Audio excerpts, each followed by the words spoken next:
All right, well, I just recorded a whole video of me talking, but really I didn't record it. I was just talking for kicks. So here we go. Leviticus 14. I read it a few days ago. It really stood out to me. And after listening to my pastor preach this sermon on Resurrection Sunday, I just really feel like I want to process this out loud with everyone. I'm in Leviticus, which I was like, maybe I should go to the Gospels for Resurrection Sunday. Like, seems kind of like a weird place to be. And then I read it and I was like, oh, I get it now. I see what you're trying to show me. Leviticus 14 is the purification of the one with Tazarat.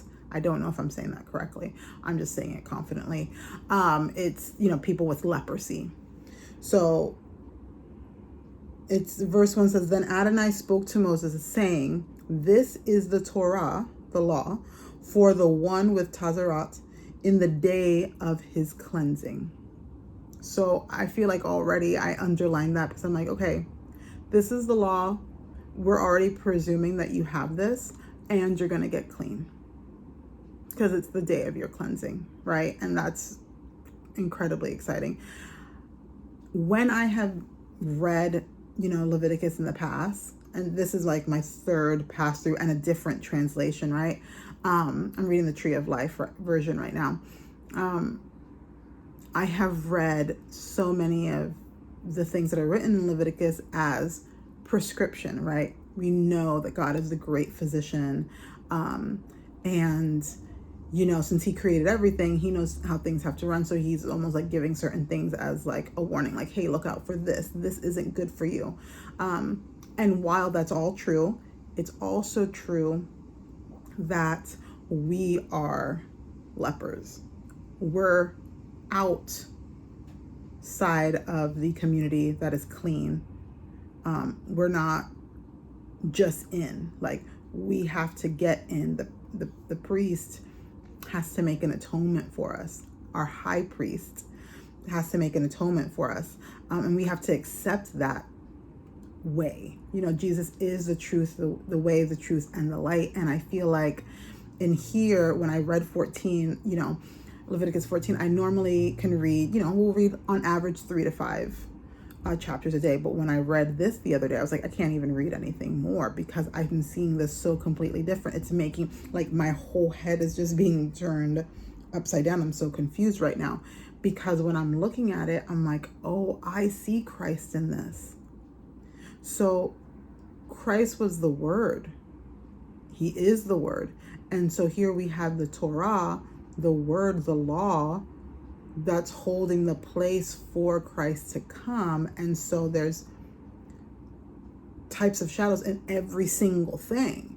So I'm like, okay, so the priest has to make the priest, the Kohen, the Levite is making an atonement for the person who had this condition that had to be separated from everybody. And I love that, you have to go and God is very specific with like what to look out for. If you see this thing, then you go off for 7 days. They have to check it again, see if it's spreading. If it's kind of like, if it is a little bit, you got to go back out for 7 days. They come and check on it. If it's going away, if it has gone away, then go ahead, shower, wash your clothes, shave your head, shave your beard, which is already ostracizing because back then that was, a sign you were growing your hair out, you're growing your beard out. And so shave all that. So then you're kind of embarrassed. People kind of know your business a little bit. You're already been separated from the entire group. Then the priest has to make this atonement, but you have to bring something in order for that to be made whole. So like there's a portion that you bring, you participate in this atonement. You bring, the bull or the lamb or, whatever the case may be. If you're super poor, you bring the two turtle doves or the 2 pigeons. You can have your grain offering and your oil, you are participating. But in the end, when you are pronounced clean and you've already cleansed yourself physically in the water and all your things, then this thing will take place. And this ritual specifically will take place, and then you will be clean and you will be atoned for, and you can come within the community. Well, I see that Christ does that. Christ and today on Resurrection Sunday, he did that for us. He made atonement for us, and we didn't have to bring in anything. I didn't have to bring, because in the sliding scale, I would definitely be down there with the 2 turtle doves and the pigeon. Somewhere probably a pigeon or so. But I just think like, man, I didn't even have to bring anything to this. I just had to bring me. And you took me as I am, and you made an atonement for my life. You made it for me even before I accepted you. I can stand on it when I do something crazy or that's out of your will or not your preference. You've already, like, when I sin again, you have already covered it. And that doesn't give me a license to just go out here and sinning and be crazy, but it lets me know that I don't have to be far away, and I don't have to condemn myself, because you're not condemning me, but I do have to walk this process. So I'm looking at this, I'm like, okay, this is crazy. Still in 14, verse 18, it says, in this the Kohen will make an atonement for him before Adonai. It continues, the Kohen shall offer the sin offering and make atonement for the one being cleansed because of his uncleanliness. Afterward, he is to slaughter the burnt offering, and then the Kohen is to present the burnt offering along with the grain offering on the altar. So the Kohen shall make atonement for him, and he will be clean. We're slaughtering animals over and over and over again, because that is the only thing that comes to mind is like blood in, blood out. But which is like a gang related kind of situation. But in this, it's just like, this is the only thing. This is the only thing. And this is why Christ going to the cross, his blood is so necessary and can cover us all, so that we don't have to keep going back and doing this. So we're not living in the Old Testament over and over and over again. We come into the New Testament, and there is a better way. There is the way, right? And so I think that that's amazing. When I skip down to 33, this is the Torah for the one who is the mark of the Tazarah, who was not able to afford the sacrifice for his cleansing. So at the end, it's like saying, okay, if you can't do this, and this is what you need to do. And at the end of the day, none of us can afford to do it. None of us have that many lambs, that many turtle doves, that many pigeons, that many to be continuously doing this. But the thing about leprosy is that it kept you separated from the community. So it's like you want to be with these people who are life-giving, who are clean, who are doing the things, who are walking in the way of the Lord, but you're separated because you have this thing. This mark is on you, and it's spread, and it's highly contagious. And so you need to be pulled away.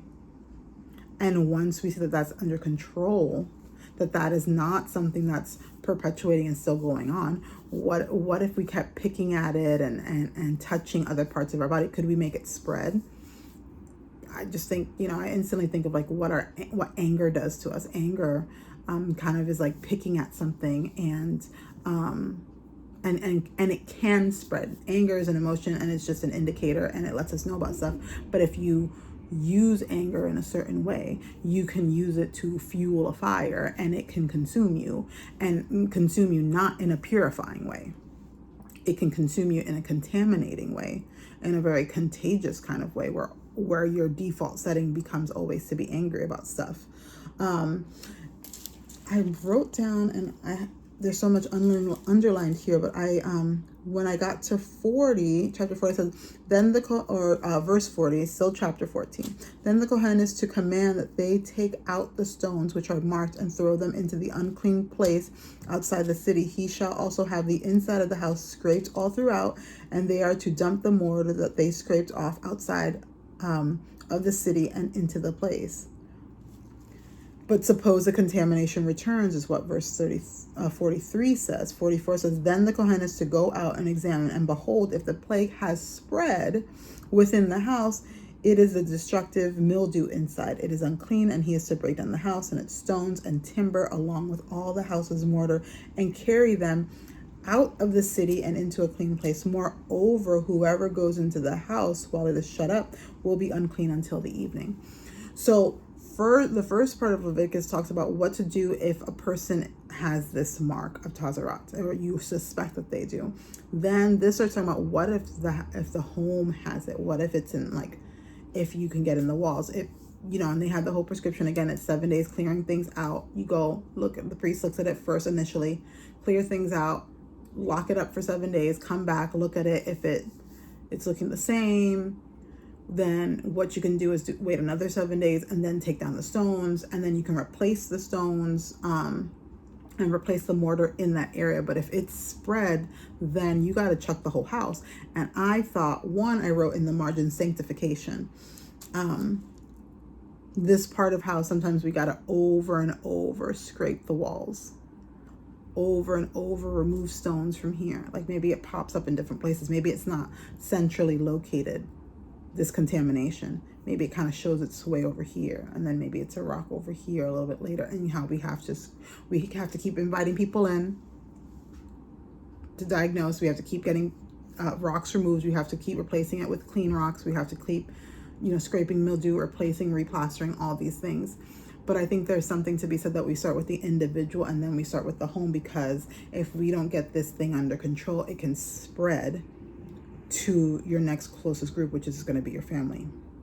And so this thing gets spread. And so you have to start with the individual, but I'll let you know it does affect the household, right? And I just love that kind of imagery in my brain. It's like, yes, we start with you first, and Jesus makes this atonement, and then you have to spread out and see, okay, how is this affecting everyone else? How has it affected everyone else? How has my pre-salvation life affected everybody else? How they interact with me, the things they invite me to, what's going on, the things that are said within the room. And as I start seeing things that may not be in alignment, now that I have accepted what Christ has done for me on the cross, I have accepted the atonement. Now I got to begin to scrape the mortar off in certain places, and certain things are going to have to go. No, I don't, that's not who I am anymore. I don't act this way. We're going to take this rock off. I don't stay out all night and pass out or go drinking and spend my money, stone removed. I don't stay up all night Netflixing and chilling when and then wake up grumpy because I don't have a lot of sleep and I'm a little bit hungover. Rock removed. I replace it. No, I'm in my word. No, I connect in community and replaster and remortar that thing, right? And then something else pops in over here. But I think that is the road of sanctification, is like the indwelling. And you can almost think of it like as in your body, like it might pop up again. And then we got to do some scraping, and we got to do some replacing, and we got to remortar, and we got to keep walking by faith. And I just love that God allowed me to see him in Leviticus, which to me seems like a duh, Allison, why did it take you 3 times to get there? But man, it just, these all things seems very prescriptive and, very, very descriptive and mundane, but it's like, no, everything has a purpose, and God is in all the details. So it ends in this version on 52 says, and he shall cleanse the house with the blood of the bird, with the living water, with the living bird, the cedar wood, the hyssop, and the scarlet. But he is to let the living bird go out of the city into an open field. So he is to make atonement for the house, and it will be clean. This is a Torah for any mark of the Tazarat, even for a scab, or for the Tazarat in a garment, or in a house, or in a swelling, a scab, a bright spot, to teach when it is unclean and when it is clean. This is the Torah of the Tazarat. I love that because, I forgot to talk about that, about how it could just be in your garment, and what that would mean. And if it, there might be, you can maybe, if it's not spreading, if it's just in one centralized, localized area, you can just cut that out and put in a new patch, right, in that garment. But if it is spreading, then you got to get rid of that whole thing. Then there's not enough patches in the world that could, keep that thing together. And so there's a lot of letting go. For me, I see like a lot of honesty about where you're at. Also humility to invite people in to take a look at what you're going through. To let the people who have been chosen by God to do this holy work do their part, right?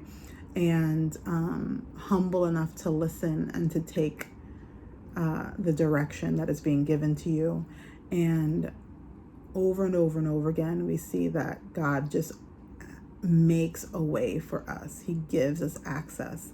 And, there is such a beautiful exchange that is happening, because none of us could afford any of this, right? None of us could afford any of what he's given us. I even think that, I think yesterday, the day before, I read chapter 15, and it was about the purification for discharges, and for the woman in her nidah. I don't know if I'm saying that correctly, but nidah, it's like her period essentially. But after her period, she had to make a sacrifice. She had to be cleansed again. And I'm thinking, Lord, I don't know if women always had their period once a month. I'm like, that's a lot of sacrifice that the woman's got to do over and over and over again to be clean, because this is going to happen like clockwork every month. So why are we constant? So it's not just in this one thing. There's so many ways that we can be unclean. And even to God, we like to make the sin situation be all the big things, all the big sins, right? But when Christ came, and he was like, no, even if you look at someone with a lustful eye, with lust in your heart, then that's sinning. So it's a heart posture thing.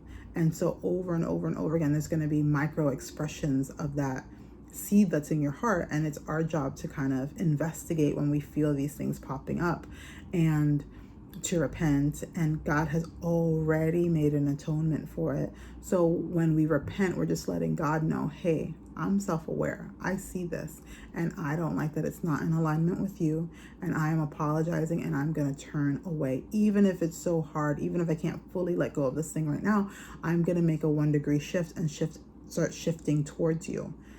And God is always there to reach out his hands. He's never saying, well, I told you so, which some of us would do to others, right? He's always saying, all right, come and exchange your load for mine and take my yoke. Now, if we really think about taking his yoke, it's like, well, sir, your yoke is pretty heavy. You carried that cross beat until you were unrecognizable, 3 hour, separated from the Father, in the tomb, the silence, all the things. I'm like, your yoke's pretty heavy too, but it's constructed in a way where all this weight doesn't feel as heavy as it normally feels.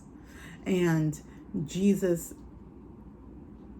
I'm not sure I'm making that. No, I can tell you right now, I'm not making that exchange the other way around.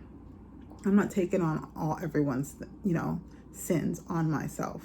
So the honor and the reverence we should have on a day like today, when we know that Jesus paid it all for all that we're living, all that we're going to come, all those who won't even choose him, he's already made the atonement for. And that's pretty incredible.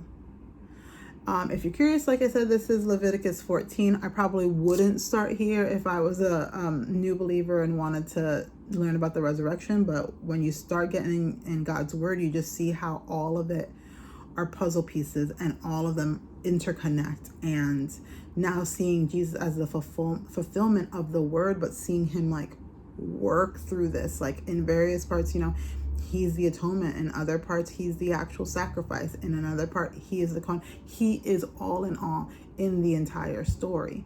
And we are the people who come and are blessed by being in proximity, are blessed by letting him do what he does and partner with him and continue to walk and this journey of sanctification, which is this, again, a divine exchange of your will, not mine. All right, Lord, thank you for today. And thank you guys for watching. Have a great day. Bye.